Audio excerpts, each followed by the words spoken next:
হিন্দুদেরকে তো আগুনে পুড়িয়ে দেওয়া হয়। হ্যাঁ, সনাতন ধর্ম অথবা বৌদ্ধ ধর্মের যারা আছে তাদেরকে আগুনে পুড়িয়ে দেওয়া হয়। আগুনে পুড়িয়ে দেওয়ার পরেও দেখবেন তারা নিঃশেষ হয় না। তারা আগুনে পোড়ানোর পরে যে কয়লা বা ছাই থাকে এইগুলি তারা মাটির মধ্যে দাফন করে দেয় অথবা পানির মধ্যে তারা ছেড়ে দেয়। সে যেখানেই ছেড়ে দিক না কেন এই পানির এই ছাইগুলি একসময় মাটির তলদেশে যে মিশে যায়। ওই মাটি থেকে ওখান থেকে মানুষ ওঠা শুরু করবে, যে যেখানে থাকবে সেখান থেকে ওঠা শুরু করবে। ওয়া ইজাল কুবুর বুশিরাত, কবর উদ্দোলিত হবে, ফাঁকা হয়ে যাবে।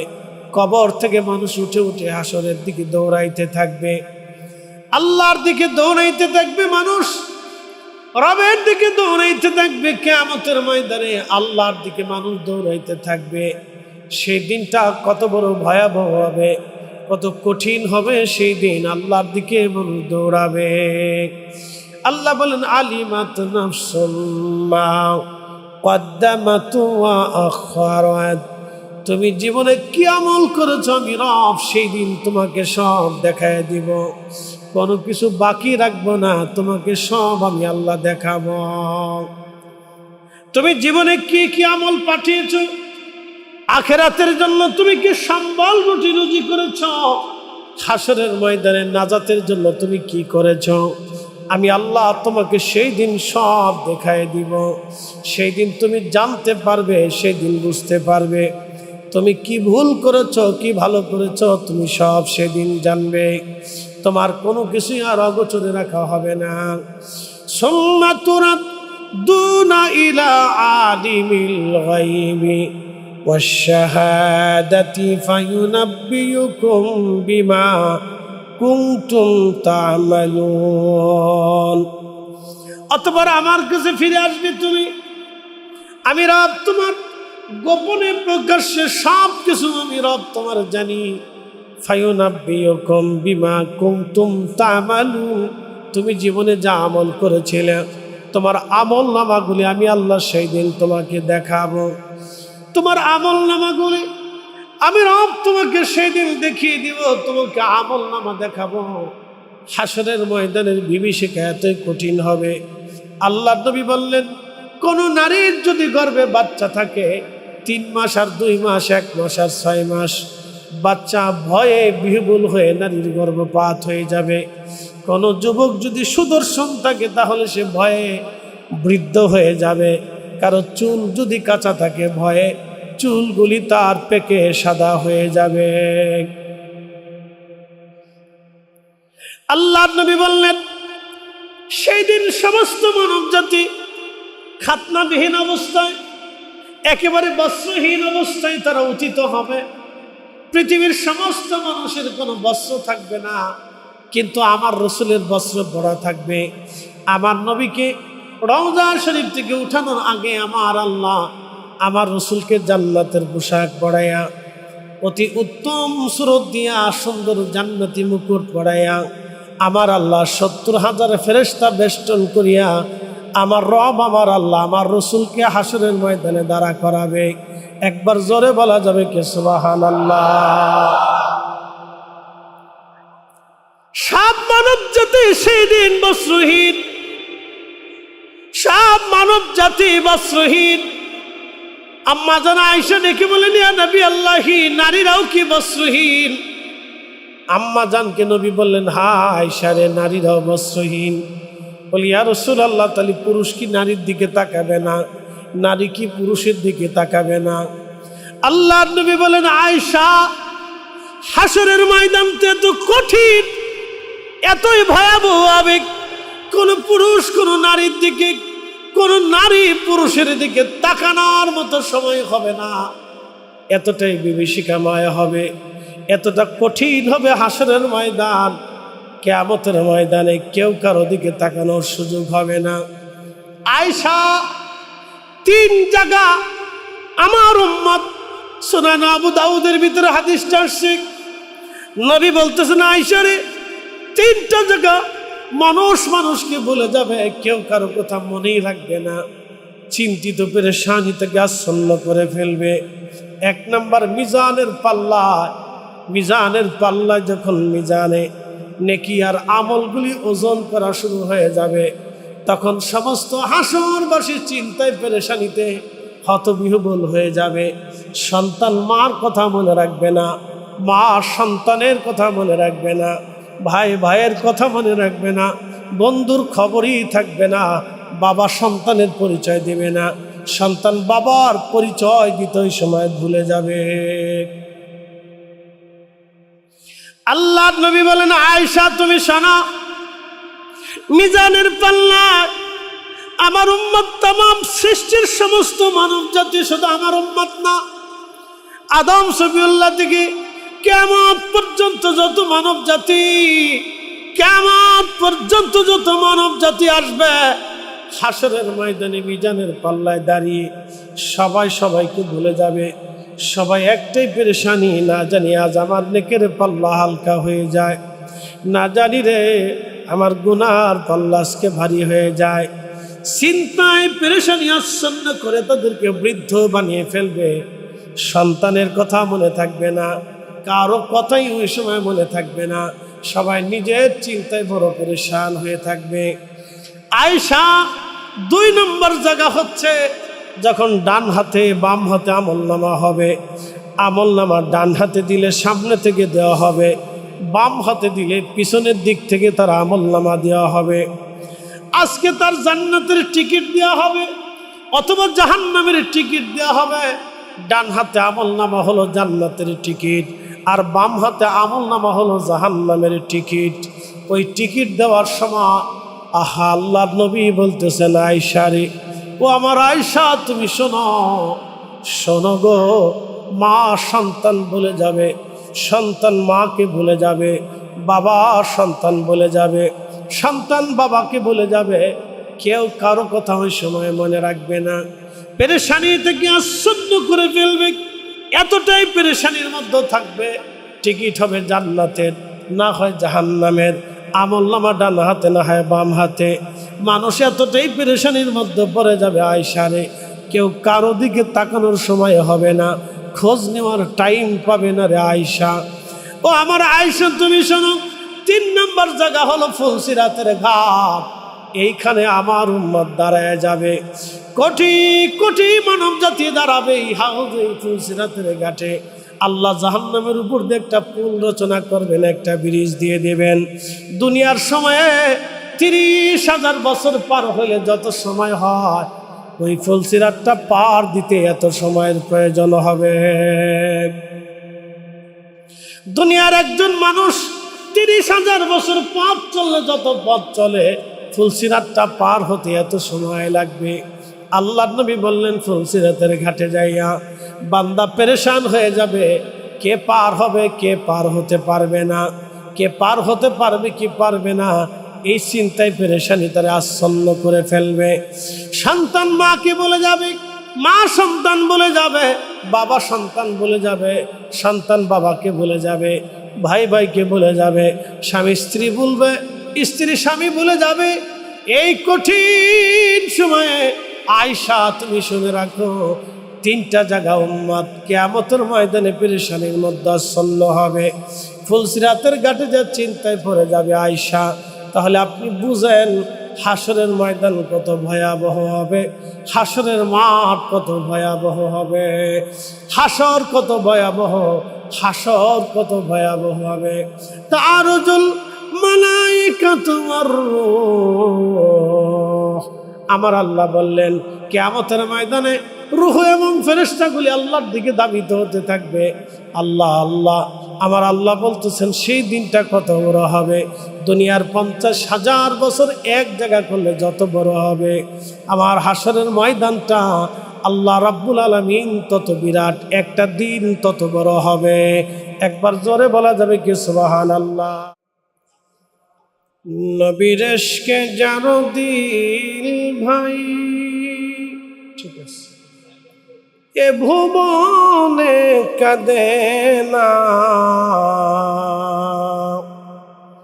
রোজ হাসরে ভাই জানতারা, নবীজির দেখা পাবে না।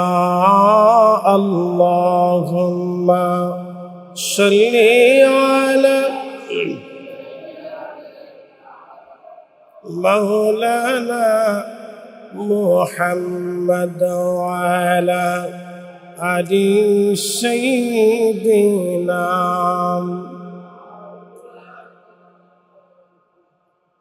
بلغ العلا بكماله كشف الدجى بجماله حسنت جميع خصاله صلوا عليه وآله إنك ولدت مبرأ من كل عيب كأنك خلقت كما تشاء بلغ العلا بكماله كشف الدجى بجماله حسنت جميع خصاله صلوا عليه وآله। কালিমাত করেছেন শাবানের শেষ জুমা। শাবানের শেষ জুমাতে আল্লাহ কবুল করেছেন, এই জন্য আল্লাহর আসমানে আমরা একসাথে শুকরিয়া আদায় করে বলি আলহামদুলিল্লাহ। মাহে রমজানের সওগাত, মাহে রমজানের সুঘ্রাণ আমাদের একেবারে সন্নিকটে। মাহে রমজান একেবারে আমাদের কাছাকাছি।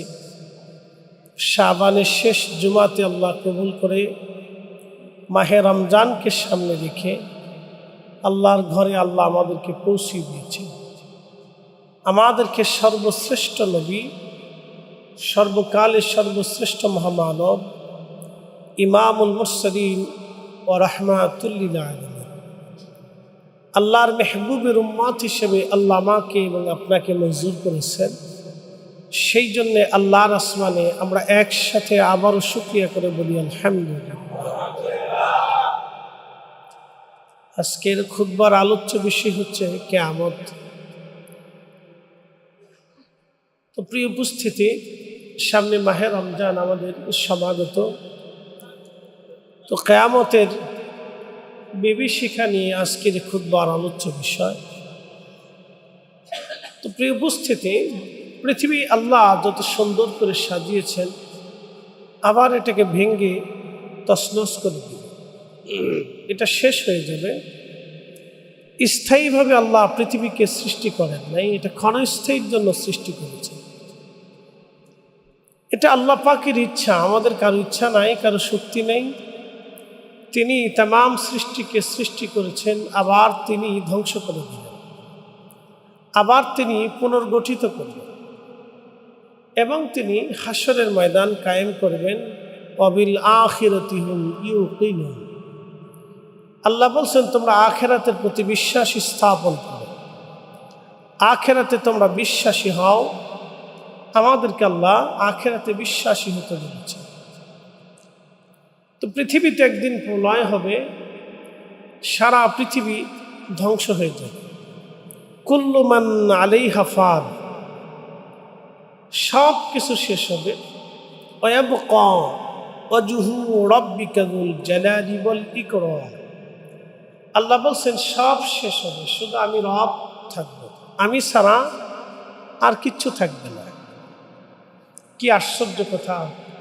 আমার রবের, আমরা যে পৃথিবী দেখতেছি সব নিঃশেষ হবে, মিসমার হয়ে যাবে, একেবারে ধ্বংস হয়ে নাই হয়ে যাবে।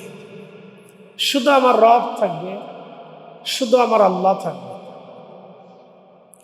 প্রিয় উপস্থিতি আমার, এই যে আমরা আমাদেরকে আল্লাহ পৃথিবীতে পাঠাইনি, একটা মধ্যবর্তী সময়ের জন্য আমরা পৃথিবীতে আসছি। ওয়া ইন্না ইলাইহি রাজিউন, আমরা আবার তিনার কাছে ফিরে চলে যাব। আবার বলি, আমরা পৃথিবীতে ক্ষণস্থায়ী একটু সময়ের জন্য এসেছি, আবার আমরা ওনার কাছে ফিরে চলে যাব, যিনি পাঠিয়েছেন আমরা সেই রবের কাছে আবার ফিরে চলে যাব। তো মেহশর প্রতিষ্ঠিত হবে, কিয়ামত কায়েম হবে। সে কিয়ামত আসার আগে পৃথিবীতে দুই ধরনের আলামত প্রকাশিত হবে। তার একটা আলামত হচ্ছে আলামতে সুগরা, ছোট ছোট আলামত। হাদিসের পরিভাষা অনুযায়ী ৭৫ এবং হাদিসের আরও ব্যাখ্যা বিশ্লেষণ এবং আরও সনদ অনুযায়ী ৮৫টা বর্ণনা আসছে। আর আলামতে কুবরার সংখ্যা আসছে ৭টা। তো শেষ আলামতে কুবরা হচ্ছে সূর্য পশ্চিম আকাশ থেকে উদিত হবে, এটা হলো শেষ। সূর্য পশ্চিম আকাশ থেকে উদিত হবে। এর পিছনের কারণ হচ্ছে আশ-শামসু তাজরি লিমুস্তাকিরিন লাহা, সূর্যটা তার নির্দিষ্ট কক্ষপথে পরিভ্রমণ করে, পরিচালিত হয়। সূর্য চলতে থাকে, তো সূর্যটা একটা স্থানে যে ডুবে যায়। তো প্রিয় নবী বললেন, সাহাবীরা তোমরা কি জানো সূর্য কোথায় যে ডুবে? তো সাহাবে কিরামের ভদ্রচিত জবাব ছিল, আল্লাহু ওয়া রাসূলুহু আ'লাম, আল্লাহ এবং তার রসুল ভালো জানে। আল্লাহ এবং তার রসুল এই বিষয়ে ভালো জানে, আমরা জানি না। তো প্রিয় নবী বললেন, সাহাবীরা সূর্যটা আরশে মুআল্লার নিচে যে সিজদা দিয়ে তাসবিহ পড়ে, তাসবিহ পড়ে সূর্য আল্লাহকে বলে, ইয়া রাব্বি, আপনি আমাকে সৃষ্টি করেছেন পৃথিবীতে আলো দেওয়ার জন্য। আমি আপনার কুদরতি কদমে সিজদায় পড়েছি, আপনি অনুমতি দিলে আবার আমি উদিত হয়ে পৃথিবীতে আলো ফিরিয়ে নিয়ে যাব। আর যদি অনুমতি না দেন তাহলে আপনার কুদরতি কদমে আমি সিজদায় পড়ে থাকব। তো আল্লাহর নবী বললেন, সূর্যটাকে আল্লাহ অনুমতি দেয়, আবার পূর্বাকাশ থেকে সূর্য উদিত হয়, আবার পশ্চিমে ডুবে যায়। আপনি দেখেন পৃথিবীর জ্ঞান বিজ্ঞান উচ্চ শিখরে আরোহিত, পৃথিবীর মেধা অনেক উচ্চ শিখরে তারা আরোহণ করছে। পৃথিবীর মানুষের মেধা, পৃথিবীর সমস্ত মেধা একত্রিত হলো কি সূর্যটাকে নিয়ন্ত্রণ করা সম্ভব? সম্ভব না। তার অর্থ হচ্ছে আমরা আল্লাহর কাছে বড় অসহায়, আমরা হীন এবং ক্ষীণ এবং দুর্বল। তো আল্লাহর নবী বলতেছেন, কিয়ামতের পূর্ব সময়ে আল্লাহ সূর্যটাকে অনুমতি দেবে না, দেবে না, দেবে না, দেবে না, দেবে না, দীর্ঘ সময় আল্লাহ অনুমতি দিবে না। তো মিনিমাম পৃথিবীর বয়স অনুযায়ী 6 মাস পর্যন্ত এরকম একটা টাইম আল্লাহ সূর্যকে উদয় হওয়ার অনুমতি দেবে না। হঠাৎ করে রব বলবেন, সূর্য তুমি উদিত হও, তো সূর্য তখন পশ্চিম আকাশে যাওয়ার আর সুযোগ হবে না, দুঃখিত, পূর্ব আকাশে যাওয়ার আর সুযোগ হবে না। সূর্যটা পশ্চিম আকাশ থেকে উদিত হওয়া শুরু করে। এটা হচ্ছে কিয়ামতের আলামতের কুবরার সর্বশেষ আলামত। তখন পৃথিবীর দক্ষিণ মেরু থেকে একটা শীতল বাতাস প্রবাহিত হবে। এই বাতাসে রোগাক্রান্ত হয়ে পৃথিবীর সমস্ত ঈমানদার মারা যাবে। শেষ সময়ে আল্লাহকে আল্লাহ বলার মতো আর কেউ থাকবে না, আল্লাহকে আল্লাহ ডাক দেওয়ার মতো আর কেউ অবশিষ্ট থাকবে না। ঠিক তখনই আল্লাহ ইসরাফিল আলাইহিস সালামকে বলবেন, তোমার সিংহায় তুমি বাঁশি বাজাও।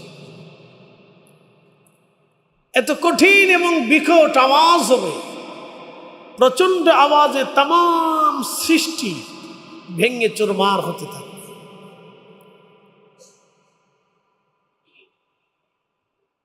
আল্লাহ কোরআনে বলেন, ইজাস সামাউ ফাতারাত, আসমান ভেঙে ভেঙে পড়তে থাকে।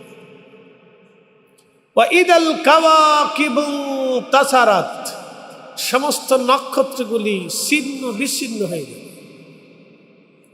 ওয়া ইদাল বিহারু ফুজ্জিরাত, সমুদ্র উদ্বেলিত হবে। ইজা সুলজিলাতিল আরদু জিলজালাহা, পৃথিবী কাঁপতে থাকবে, ভূমিকম্প, প্রচন্ড আকারে ভূমিকম্প হতে থাকবে। ইজা সুলজিলাতিল আরদু জিলজালাহা ওয়া আখরাজাতিল আরদু আসকালাহা, জমিনের সব কিছু জমিন বের করে দেবে। সোনা দানা, টাকা পয়সা, জহরত, মণি, মুক্তা, খনিজ সম্পদ সব বের করে দেবে। ওই মুহূর্তটা এত কঠিন হবে, প্রিয় নবী বললেন পৃথিবীর সব কিছু পৃথিবী বের করে দিবে। স্বর্ণের বিরাট বড় খনি পড়ে থাকবে। যারা দুনিয়াতে সম্পদের জন্য লড়াই করেছিল, মানুষ হত্যা করেছিল, দুনিয়াতে এই সম্পদের জন্য যারা ঝগড়া করেছিল, মানুষ হত্যা করেছিল, মানুষের কষ্ট দিয়েছিল, তারা এই সম্পদের পাশে দাঁড়ায় আফসোস করে বলবে, আহা, আজকে এত স্বর্ণ দন্না মানি মুক্তা পড়ে আছে, নেওয়ার মতো কেউ নাই। অথচ আমরা দুনিয়াতে এই সম্পদ নিয়ে মারামারি কারাকারি করলাম। কতই না ভুল করেছিলাম, কতই না ভুল করেছিলাম, কত না ভুল আমরা করেছিলাম। হাসরের ময়দানে মানুষগুলি আফসোস করবে, দুনিয়ার এই সম্পদ নিয়ে আমরা লড়াই করেছিলাম, কত বড় ভুল আমরা করেছি, কত বড় অন্যায় আমরা করলাম। হায় আফসোস, আজকে স্বর্ণের জায়গা স্বর্ণ, মণিমুক্তার জায়গা মণিমুক্তা, হীরার টুকরা পড়ে আছে, কেউ ধরে না। অথচ এই সম্পদের জন্য আমরা লড়াই করলাম, কত মানুষ হত্যা করলাম, কত জনপদ দখল করলাম, কত মানুষের সাথে জুলুম করলাম, কত অত্যাচার করলাম। হায় আফসোস, আমরা যদি এগুলি না করতাম আজকে আমাদের নাজাত হয়ে যাইত। মানুষ ওই সময় শুধু আফসোস করতে থাকবে। وَإِذَا الْقُبُورُ بُعْثِرَتْ عَلِمَتْ نَفْسٌ مَّا قَدَّمَتْ وَأَخَّرَتْ। আমার রব, আমার আল্লাহ বললেন, কবর উদ্দোলিত হবে। পৃথিবীর মাটির নিচে যত মানুষ দাফন হয়েছিল, মাটির অতল গহ্বরে যত মানুষ হারিয়ে গেল, যদি ধরেন বলেন তাহলে বলতে পারেন, ফরিদি হুজুর, হিন্দুদেরকে তো আগুনে পুড়িয়ে দেওয়া হয়। হ্যাঁ, সনাতন ধর্ম অথবা বৌদ্ধ ধর্মের যারা আছে তাদেরকে আগুনে পুড়িয়ে দেওয়া হয়। আগুনে পুড়িয়ে দেওয়ার পরেও দেখবেন তারা নিঃশেষ হয় না। তারা আগুনে পোড়ানোর পরে যে কয়লা বা ছাই থাকে, এগুলি তারা মাটির মধ্যে দাফন করে দেয় অথবা পানির মধ্যে তারা ছেড়ে দেয়। সে যেখানেই ছেড়ে দিক না কেন, এই পানির এই ছাইগুলি একসময় মাটির তলদেশে যে মিশে যায়। ওই মাটি থেকে, ওখান থেকে মানুষ ওঠা শুরু করবে, যে যেখানে থাকবে সেখান থেকে ওঠা শুরু করবে। ওয়াইদাল কুবুরু বুশিরাত, কবর উদ্দোলিত হবে, ফাঁকা হয়ে যাবে। কবর থেকে মানুষ উঠে উঠে হাসরের দিকে দৌড়াইতে থাকবে, আল্লাহর দিকে দৌড়াইতে থাকবে। মানুষ রবের দিকে দৌড়াইতে থাকবে। কিয়ামতের ময়দানে আল্লাহর দিকে মানুষ দৌড়াইতে থাকবে। সেই দিনটা কত বড় ভয়াবহ হবে, কত কঠিন হবে সেই দিন। আল্লাহর দিকে মানুষ দৌড়াবে। আল্লাহ বলেন, আলিমাত নাফসুম মা কদ্দামাত ওয়া আখারাত। তুমি জীবনে কি আমল করেছো আমি রব সেই দিন তোমাকে সব দেখায় দিব, কোনো কিছু বাকি রাখবো না, তোমাকে সব আমি আল্লাহ দেখাবো। তুমি জীবনে কি কি আমল পাঠিয়েছো, আখিরাতের জন্য তুমি কি সম্বল রুটি রুজি করেছো, হাসরের ময়দানে নাজাতের জন্য তুমি কি করেছো, আমি আল্লাহ তোমাকে সেই দিন সব দেখায় দিব। সেই দিন তুমি জানতে পারবে, সেই দিন বুঝতে পারবে তুমি কি ভুল করেছো, কি ভালো করেছো, তুমি সব সেদিন জানবে। তোমার কোনো কিছুই আর অগোচরে রাখা হবে না। সুম্মা তুরাদ্দুনা ইলা আলিমিল গায়বি ওয়াশ শাহাদাতি ফায়ুনাব্বিউকুম বিমা কুনতুম তা'মালুন। অতঃপর আমার কাছে ফিরে আসবে তুমি, আমি রব তোমার গোপনে প্রকাশ্যে সব কিছু আমি রব তোমার জানি। ফায়ুনাব্বিউকুম বিমা কুনতুম তা'মালুন, তুমি জীবনে যা আমল করেছিলে তোমার আমল নামাগুলি আমি আল্লাহ সেই দিন তোমাকে দেখাবো। তোমার আমল নামাগুলি আমি রব তোমাকে সেই দিন দেখিয়ে দিব, তোমাকে আমল নামা দেখাবো। হাসরের ময়দানের বিভীষিকা এতই কঠিন হবে। আল্লাহ নবী বললেন, কোন নারীর যদি গর্ভে বাচ্চা থাকে 3 মাস আর 2 মাস, 1 মাস আর 6 মাস, বাচ্চা ভয়ে বিহ্বল হয়ে নারীর গর্ভপাত হয়ে যাবে। কোন যুবক যদি সুদর্শন থাকে তাহলে সে ভয়ে বৃদ্ধ হয়ে যাবে। কারো চুল যদি কাঁচা থাকে ভয়ে চুলগুলি তার পেকে সাদা হয়ে যাবে। আল্লাহর নবী বললেন, সেই দিন সমস্ত মানব জাতি খাতনাবিহীন অবস্থায়, একেবারে বস্ত্রহীন অবস্থায় তারা উচিত হবে। পৃথিবীর সমস্ত মানুষের কোনো বস্ত্র থাকবে না, কিন্তু আমার রসুলের বস্ত্র পরা থাকবে।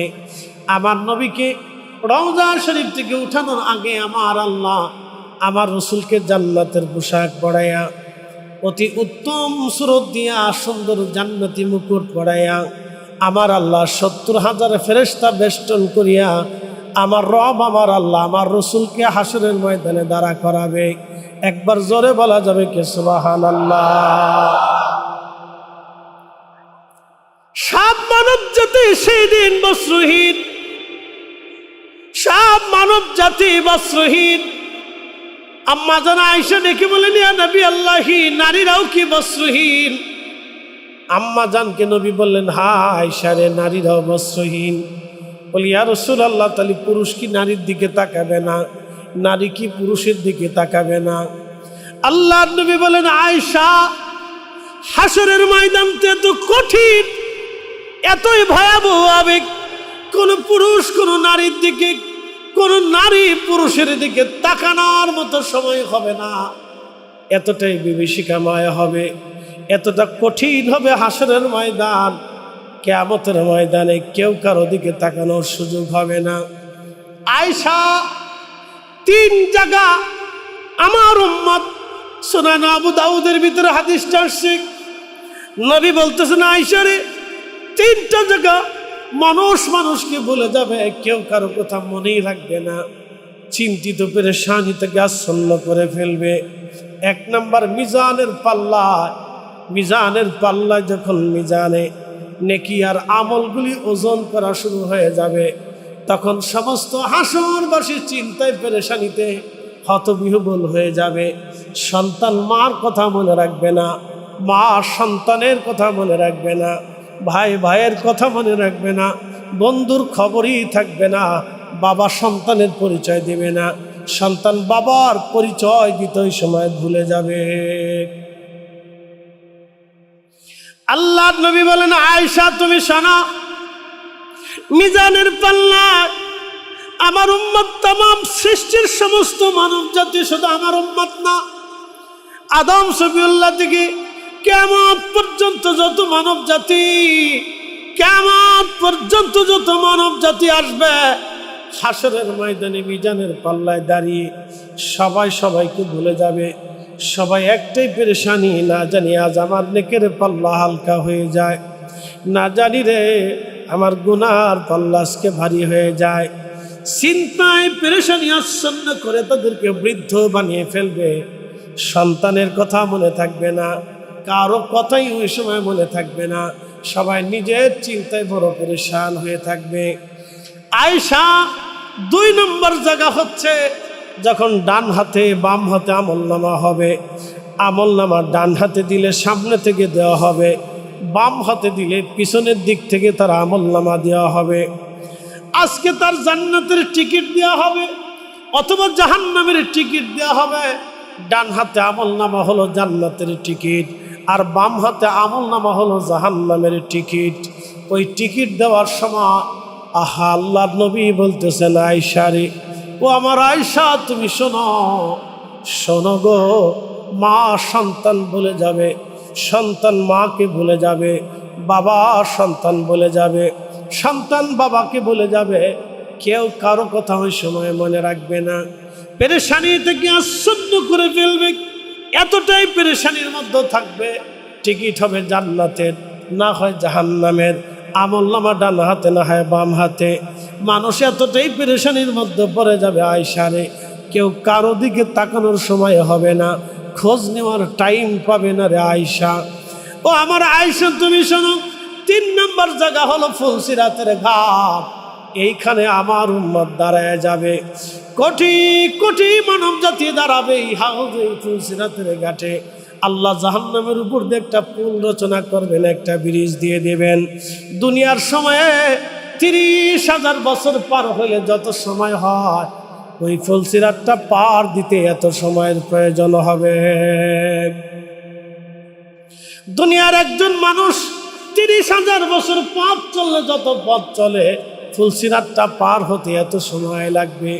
আল্লাহর নবী বললেন ফুলসিরাতের ঘাটে যাইয়া বান্দা পেরেশান হয়ে যাবে, কে পার হবে কে পার হতে পারবে না, কে পার হতে পারবে কি পারবে না, এই চিন্তায় পেরেশানি তারা আচ্ছন্ন করে ফেলবে। সন্তান মাকে বলে যাবে, মা সন্তান বলে যাবে, বাবা সন্তান বলে যাবে, সন্তান বাবাকে বলে যাবে, ভাই ভাইকে বলে যাবে, স্বামী স্ত্রী বলবে, স্ত্রী স্বামী বলে যাবে। এই কঠিন সময়ে আয়েশা তুমি শুনে রাখো, 3টা জায়গা উম্মত কিয়ামতের ময়দানে পেরেশানির মধ্যে আচ্ছন্ন হবে। ফুলসিরাতের ঘাটে যা চিন্তায় পড়ে যাবে আয়েশা, তাহলে আপনি বুঝেন হাসরের ময়দান কত ভয়াবহ হবে, হাসরের মাঠ কত ভয়াবহ হবে, হাসর কত ভয়াবহ, হাসর কত ভয়াবহ হবে। তারজুল মালাইকাতু ওয়ার রূহ, আমার আল্লাহ বললেন কিয়ামতের ময়দানে রূহ এবং ফেরেশতাগুলি আল্লাহর দিকে ধাবিত হতে থাকবে। আল্লাহ আল্লাহ, আমার আল্লাহ বলতেছেন সেই দিনটা কত বড় হবে। দুনিয়ার 50,000 বছর এক জায়গা করলে যত বড় হবে, আমার হাসরের ময়দানটা আল্লাহ রাব্বুল আলামিন তত বিরাট, একটা দিন তত বড় হবে। একবার জোরে বলা যাবে কি সুবহানাল্লাহ? সাহাবায়ে কিরাম আরজ করলেন, ইয়া রাসূলুল্লাহ, এত লম্বা হাসরের একটা মাঠে উম্মতের কি উপায় হয়ে যাবে? নবীজি ডাক দিলেন, আমার সাহাবীরা পেরেশানি নিও না, চিন্তা নিও না। আমার ইমানদার উম্মত যারা হবে, আমার ইমানদার উম্মত যারা হবে, আমার ইমানদার উম্মত 2 রাকাত সালাত আদায় করতে যত সময় মনে হবে, আমার ইমানদার উম্মতেরা হাসরের ময়দানটা তত সময় মনে হবে। আর একটু জোরে বলেন সুবহানাল্লাহ। আমার ইমানদার উম্মত 2 রাকাত নামাজ পড়তে যত সময়, যদিও দুনিয়ার 50,000 বছর এক জায়গায় করলে যত বিরাট, হাসরের একটা দিন হবে তত বিরাট। কিন্তু আমার ইমানদার উম্মতের জন্য সুসংবাদ হলো, 2 রাকাত নামাজ পড়তে আমার উম্মতের যত সময় দরকার হয়, আমার ইমানদারের জন্য হাসরের ময়দানটা তত সময় হবে। সে বুঝতেই পারবে না এত 1000 বছর কেমনে পার হয়ে চলে গেল, এত 1000 বছর কেমনে পার হয়ে চলে গেল, সে বুঝতেই পারবে না। আমার আল্লাহ, আমার আল্লাহ আরশে মুআল্লার ছায়া ছাড়া সেই দিন ছায়া হবে না, হাউজে কাউসারের পানি ছাড়া সেই দিন পানি হবে না। আল্লাহর নবী বললেন, দুনিয়ার মধ্যে যারা ন্যায় বিচার করবে, আমার রব আমার আল্লাহ হাসরের ময়দানে আরশে মুআল্লার ছায়ার নিচে তারে জায়গা করে দেবে। দুনিয়াতে যার দিল মসজিদের সাথে ঝুলে থাকে, বলে হুজুর মসজিদের সাথে দিল কেমনে ঝুলে থাকে? একবার নামাজ পড়ে বের হলে আবার নামাজের জন্য তৈরি হয়, কখন মসজিদ আসবে দিলটা মসজিদের মুখী হয়ে থাকে, রুজু হয়ে থাকে। মসজিদে না আসলে তার দিল ভালো লাগে না, অন্তর ভালো লাগে না, সে মসজিদে এসে নামাজের জন্য চলে আসে, বারবার বারবার মসজিদে আসে। আল্লাহ রসুল বললেন, যার দিলটা মসজিদের সাথে লটকানো থাকে, কিয়ামতের ময়দানে আমার আল্লাহ আরশে মুআল্লার নিচে তার জায়গা বরাদ্দ করে দিবে। 3 নম্বর ওই বান্দা যে ডান হাতে দান করলো কিন্তু বাম হাতে জানলো না, সে এমনভাবে দান করলো ইখলাসের সাথে, শুধু আল্লাহর জন্য দান করবে, শুধু আল্লাহকে খুশি করার জন্য আল্লাহর পথে সদকা দিবে। আল্লাহর নবী বললেন, আরশে মুআল্লার নিচে আমার আল্লাহ কিয়ামতের ময়দানে তার জায়গা করে দেবে।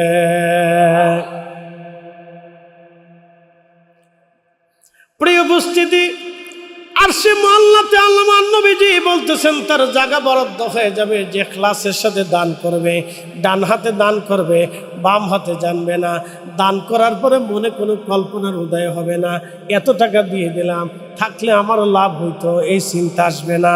দান করবে আল্লাহকে খুশি করার জন্য, আল্লাহকে সন্তুষ্ট করার জন্য যারা দান করবে, ইখলাসের সাথে যাদের দান হবে, আল্লাহর নবী বলতেছেন আরশে মুআল্লার নিচে তার জায়গা বরাদ্দ হবে। আর আরেক বান্দার জায়গা বরাদ্দ হবে হাশরের ময়দানে আরশে মুআল্লার নিচে। দুনিয়াতে একজন আরেকজনকে আল্লাহর জন্য মহব্বত করেছিল, একজন আরেকজনকে আল্লাহর জন্য মহব্বত করেছিল, আল্লাহর জন্য মহব্বত করেছিল, আল্লাহর জন্য ভালোবাসা রেখেছিল। কিয়ামতের ময়দানে আমার আল্লাহ তাদেরকে আরশে মুআল্লার নিচে জায়গা করে দিবে। আর এক বান্দাকে জায়গা করে দিবে ওই যুবক সুন্দরী রূপসী কোনো নারী তাকে জেনার জন্য আহ্বান করেছিল। এই যুবকটা ওই সুন্দরী নারীর প্রস্তাবে প্রত্যাখ্যান করে আল্লাহর ভয়ে এই যুবক ফিরে চলে এসেছিল, ওই নারীর সাথে জানা করে নাই। আমার রাসূল বলতেছেন কিয়ামতের ময়দানে আমার আল্লাহ ওই যুবককে আরশে মুআল্লার নিচে জায়গা বরাদ্দ করে দেবে। সেদিন আরশে মুআল্লার ছায়া ছাড়া আর কোনো ছায়া হবে না, হাউজে কাউসারের পানি ছাড়া আর কোনো পানি হবে না। আমার উম্মত তোমরা শোনো, হাউজে কাউসারটা আল্লাহ আমার জন্য বরাদ্দ করে দিল। ইন্না আ'তাইনাকাল কাউসার। হুজুর আমি নিশ্চয় আপনাকে হাউজে কাউসার দিয়ে দিয়েছি। প্রিয় নবীজিকে সাহাবায়ে কেরাম বলেন ইয়া রাসূলুল্লাহ কাউসার কি? নবীজি জবাব দিলেন কাউসার হলো জান্নাতের একটা নদী, জান্নাতের একটা নদী। নদীর নিচ দিয়ে জহরত দিয়ে মণিমুক্তা দিয়ে গঠন হবে। নদীর দুই পাড়টা আল্লাহ স্বর্ণ দিয়ে নির্মাণ করবে। নদীর পান পাত্রগুলি জহরত মণিমুক্তা দিয়ে বানানো হবে। নদীর পানি দুধের চাইতে সাদা হবে, মধুর চাইতে মিষ্টি হবে, মিষ্ক আম্বরের চাইতে অধিক ঘ্রাণময় সুঘ্রাণময় হবে। আমি নবী মেরাজের রাত্রিবেলা জান্নাতের মধ্যে যাইয়া আমি আমার ওই হাউজে কাউসারের পানি আমি নবী হাত দিয়ে লড়াইয়া ছাড়াইয়া দেখে আসছি। আমি রাসূল আমার উম্মতের হাউজে কাউসারের পানি বেহেশতে যে মেরাজের রাত্রে আমি হাত দিয়ে লড়াইয়া ছাড়াইয়া আমি দেখে আসছি পানি কেমন। সাহাবীরা রে পানি খুব চমৎকার আর মিষ্টির চাইতে সুঘ্রাণ। আমার সাহাবীরা কিয়ামতের মাঠে এই নদীটা আল্লাহ প্রবাহিত করে দিবে। এই নদী ছাড়া আর কোনো নদী হাশরের মাঠে হবে না। সাহাবীরা তোমরা শোনো, আমি আমার উম্মতদেরকে ডেকে ডেকে ধরে ধরে নিয়ে হাউজে কাউসারের পানি পান করাবো। যে একবার পানি পান করবে তৃষ্ণা এমনভাবেই মিটে যাবে যে জান্নাতে যাওয়ার আগ পর্যন্ত পানির কথা মনেই থাকবে না। বলে হুজুর পানি কারা পাবে? উম্মত কি করে চিনবে? আদম নবীর উম্মত, শীষ নবীর উম্মত, দাউদের উম্মত, সুলাইমানের উম্মত, মুসার উম্মত, ঈসার উম্মত, ইয়াকুবের উম্মত, ইব্রাহিমের উম্মত, ইসমাইলের উম্মত, ইউসুফের উম্মত, আইয়ুবের উম্মত, কত নবীর উম্মত আলাইহিমুস সালাতু ওয়াস সালাম। এত নবীর উম্মত কি করে আপনি আপনার উম্মত চিনবেন? আল্লাহর নবী বললেন সাহাবীরা আমার উম্মত নামাজ পড়বে, আমার উম্মত নামাজের আগে ওযু করবে। ওযুর জায়গাগুলি সেজদার জায়গাগুলি কিয়ামতের ময়দানে আমার উম্মতের নূর চমকাবে, অন্য কোনো উম্মতের হবে না। কারণ সবার যদি নূর চমকায় তাহলে তো কাউকে চিনা যাবে না। শুধু এই উম্মতের জন্য বরাদ্দ। আল্লাহু আকবার। আরেকটু জোরে বলেন আল্লাহু আকবার। এই উম্মতের জন্য বরাদ্দ নামাজ পড়বে, ওযু করবে, সেজদার চিহ্নগুলি সেজদার জায়গাগুলি আর ওযুর জায়গাগুলি নূর চমকাইতে থাকবে।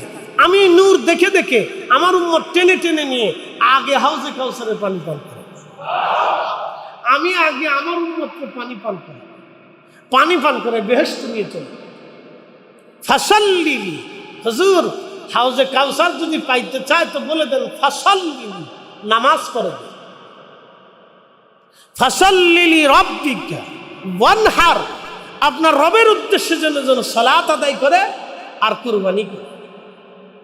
আপনার উম্মতকে বলেন তারা যেন সালাত আদায় করে কুরবানি করে। ও আমার নবী আমার হাবিব উম্মতকে বলে দেন আপনার উম্মত যেন সালাত আদায় করে এবং কুরবানি করে, তাহলে কিয়ামতের ময়দানে হাউজে কাউসারের পানি তার বরাদ্দ হয়ে যাবে। আর আরেকজনকে হাউজে কাউসারের পানি নবী পান করাবেন। নবী নিজে ওয়াদা করেছেন, আমার উম্মত রোজাদারকে যদি তোমরা পেট পুরে তৃপ্তির সাথে খাবার খাওয়াও, তৃপ্তির সাথে যদি রোজাদারকে তুমি খাদ্য খাওয়াও, তার কলিজা যদি তুমি ঠান্ডা করে দাও, তারে পানীয় পান করাও, তৃপ্তির সাথে যদি তুমি তারে খাওয়াও, আমার উম্মত আমি নবী ওয়াদা করলাম কিয়ামতের ময়দানে আমি তোমাকে তৃপ্তির সাথে হাউজে কাউসারের পানি পান করাইয়া দেব। এমনভাবে তৃষ্ণা মিটে যাবে, জান্নাতে যাওয়ার আগ পর্যন্ত তোমার পানির কথা মনে থাকবে না। ইফতার করাইলে, জোরে বলেন কি করাইলে? ইফতার করাইলে, রোজাদারকে ইফতার করাইলে, তৃপ্তির সাথে ইফতার করাইলে আল্লাহ রাসূল বললেন তোমাকে আমি হাউজে কাউসারের পানি পান করাবো। আমি ওয়াদা করলাম তোমাকে হাউজে কাউসারের পানি পান করাবো, আর এমনভাবেই তোমার তৃষ্ণা নিভাইয়া দিব, মিটাইয়া দেব। এমনভাবে তোমার তৃষ্ণা মিটে যাবে যে বেহেশত যাওয়ার আগ পর্যন্ত পানির কথা তোমার মনেই থাকবে। একসাথে বলি সুবহানাল্লাহ। রমজান সমাগত, শাবানের শেষ জুমা আছে, আগামীকাল থেকে সেহরি তারাবির সুযোগ হয়তো হতেও পারে যদি আল্লাহ দয়া করে, আল্লাহর ইচ্ছার উপরে। তো প্রত্যেক মাহে রমজানে আপনারা ইফতার করা, এই বছর কি বন্ধ হবে না চলবে?